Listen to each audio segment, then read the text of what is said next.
Le président de la République, Denis Sassou Nguesso, a regagné Brazzaville ce lundi après un bref séjour à Oyo dans le département de la Cuvette, en compagnie d'abord de son homologue du Kenya, William Ruto, ensuite de celui de la Centrafrique, Faustin Archange Touadéra.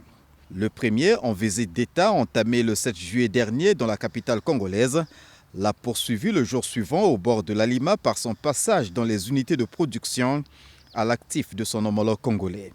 Plus globalement, il s'est agi au cours de cette visite d'État de renforcer l'axe diplomatique Nairobi-Brazzaville par la signature de plusieurs accords de coopération.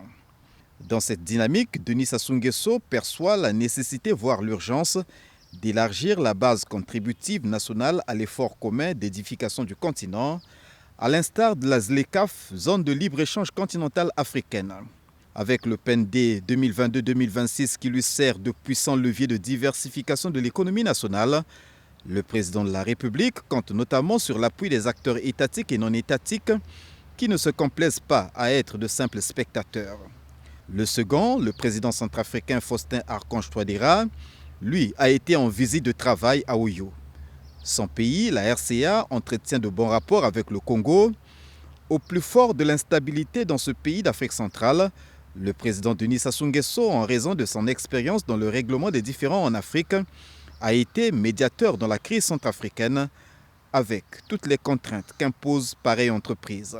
Pour cela, qu'importe les impondérables de la marche commune, les Centrafricains, à quelque niveau qu'ils se trouvent, lui sauront gré à tout jamais.